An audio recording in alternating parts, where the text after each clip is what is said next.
সকাল 8টা ঘুম ভাঙলো। ওজনের অবস্থা কি দেখি।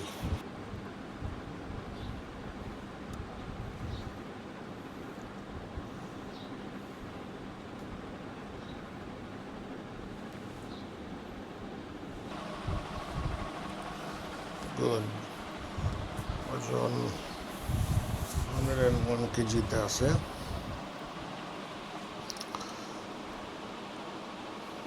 দুই সপ্তাহ আগে ছিল 105 KG. It's working very good. আর সকালবেলা ঘুম ভাঙাইছে হচ্ছে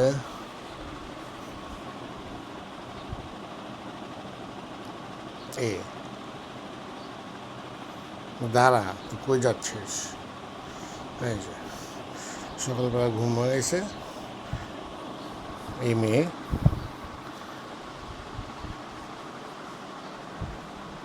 খাবারের জন্য হালকা একটু ট্রিট দিছি, এতে ওর হবে না। ওর মাছ দূষিত হয়েছে।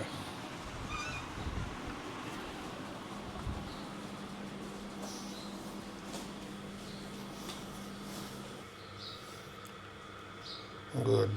মাছ সিদ্ধ হয়ে গেছে, আমি সিদ্ধ করি নাই। তো যেটা আমি শুরু করছিলাম, এই কী বলে জেপটেড এখনও দেখলাম যে আছে 2 সপ্তাহের মধ্যে ওই 100 বা 101 এর ভিতরে ওজনটা থাকে, বাড়তেছে না। আর গত পরশুদিন সকালবেলা বেশ ভালো ভমিটিং হয়েছে। আর হচ্ছে বেশ পেট খারাপও ছিল। তবে ওই যে বললাম 2 দিন থাকে। এর আগে যে এইটা নিয়েছিলাম সেইবার অতটা ফেস করি নাই সাইড ইফেক্টস। তো এইবার সাইড ইফেক্টস ফেস করার কারণও আছে। ওই 2 দিন আগে তো হয়েছে, তার আগের দিন হচ্ছে বেশ খাই না, তো খিদা লাগে না, তো হঠাৎ ওই চটপটি দেখে খুব একটু রুচি লাগলো। তো ঝাল টাল ছিল, তো এমন খাইছি, এমনভাবে খাইছি, এমন কোনো মানে হুশই নেই, এমনভাবে খাইছি মানে মনে হইলো যে জীবনে কোনো দিন খাই নাই, এই প্রথম কী জানি একটা সুস্বাদু খাবার পাইছি, খাইতেছি। বাট তারপরের দিনই সমস্যা শুরু হয়ে গেছে। ওই ইঞ্জেকশনের কিছু তো সাইড এফেক্ট থাকেই, আর ওই চটপটিটা আমার স্যুট করে নাই। বাস 2টা হিতে বিপরীত হয়ে একটু অসুস্থ হয়ে গেছিলাম। দেন এখন ঠিক আছে, অসুবিধা নেই। তবে চটপটিটা বেশ ভালো ছিল, বাট আমার এই ডেইলি ওবেসিটি কমানোর যে রুটিন, এর মধ্যে জিনিসটা আসলে আমি মিলাইতে পারি নাই। খাবো, আমার এই 24টা ইঞ্জেকশন নেওয়া শেষ হলে হয়তো খাবো। তবে 24টা ইঞ্জেকশন নেওয়া শেষ হইলেই যে আমি আবার আগের লাইফে ফিরে যাব সেটা করলে হবে না, কারণ আমার ওজনটা একটা সুইটেবল জায়গায় আসবে। সেটাকে ধরে রাখার জন্য আমার প্রপার ডায়েট দরকার এবং প্রপার এক্সারসাইজ দরকার। প্রপার এক্সারসাইজ বলতে not gym, go to field, run, walk, treadmill, cycling, এইসব, নট জিম। আর এই বয়সে জিম মানায়ও না, আর জিম করার মতো মন মানসিকতা বা ইচ্ছাও নাই। বাস রেগুলার ফিট থাকলেই আমি খুবই খুশি। ওকে, এখন আমার সেকেন্ড ফেজের কাজ এর জন্য আস্তে আস্তে রেডি হই। সামান্য কিছু ব্যাংকিং হাবিজাবি এইসব আছে। Well, meet my new device, Ray-Ban Meta. It's a fine thing. It's a fine AI machine, robotic machine. It's beautiful to capture anything. আর এখন যে একটা সময় চলতেছে, সব কিছুর ডকুমেন্টেশনটা খুবই বেশি জরুরি। এর জন্যই জাস্ট যে কোনো ডকুমেন্ট ক্লিপ আকারে রাখার জন্যই এই এআইটা নেয়া। তবে কেন জানি মনে হচ্ছে সাইজটা আমার জন্য এক সাইজ বড় হয়ে গেছে। Let's see. এরপরে আমার নেক্সট টার্গেট করছি হচ্ছে ওকলে মেটাটা নেওয়া। ওকলে মেটাটা যদিও সানগ্লাস হিসেবে ব্যবহার করব না, ওইটা ব্যবহার করব হচ্ছে ক্লিয়ার গ্লাস দিয়ে, পাওয়ার দিয়ে ব্যবহার করার ইচ্ছা আছে। তো রেভেনটা ফাটাফাটি কেন, বাট আমি কি ভুলই করে ফেললাম, ওই যে এক সাইজ একটু বড় হয়ে গেল। ওকে লেটস সি কী হয় দেখি। এটা রেকর্ড করতেছি হচ্ছে 3K 30 FPS-এ। কালার খুবই সুন্দর আছে, একটু ওয়ার্ম ওয়ার্ম ভাব আছে, আর খুবই দারুণ ভিডিও কোয়ালিটি।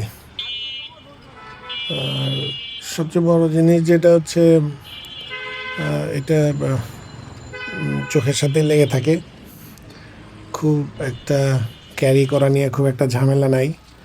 আর অলওয়েজ মোবাইলের সাথে কানেক্ট থাকে। ওকে জাস্ট কমেন্ট করলেই সে চালু হয়ে যায়।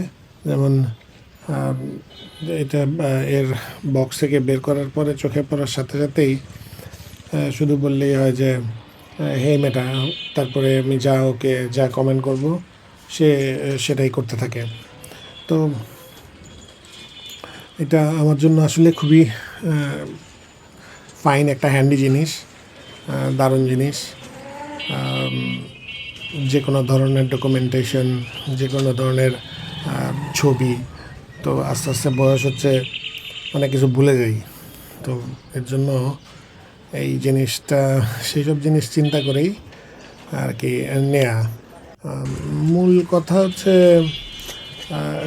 আমার জন্য, আমি যেই জিনিসের জন্য আমি এটা নিয়েছি সেটা হচ্ছে ডকুমেন্টেশন পারপাস। আমি এর সাথে সাথে বাসায় যেয়ে আমি আবার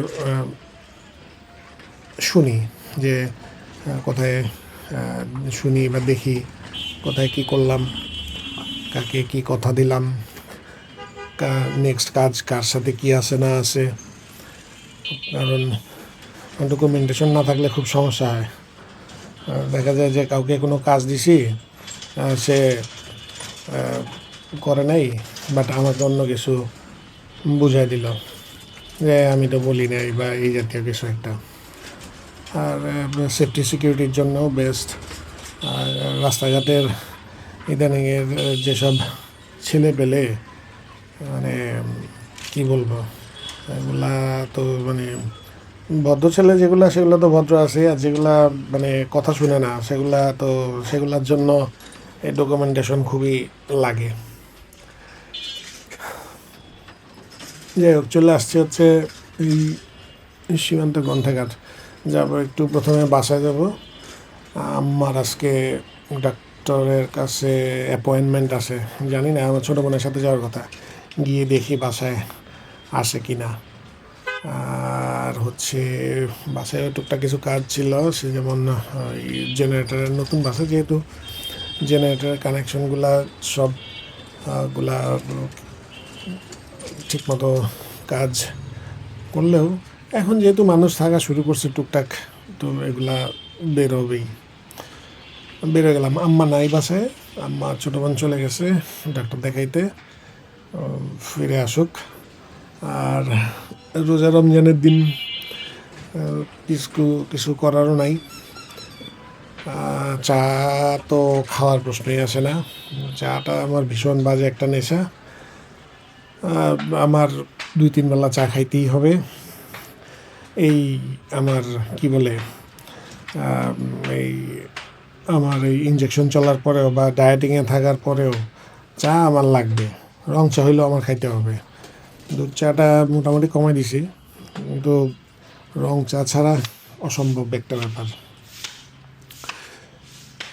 চলে আসছি বাসার কাছাকাছি। আচ্ছা, এখানে ইসে আসছে না, এইটা কি বেস্ট বাইতে যাইতে হবে। প্রাণ RFL না? আচ্ছা, বেস্ট বাই তো প্রাণের। ওকে, ঠিক আছে, আজকে এখানেই শেষ করতেছি। আবার নেক্সট ব্লগের জন্য রেডি হব, দেখা হবে। Thank you so much.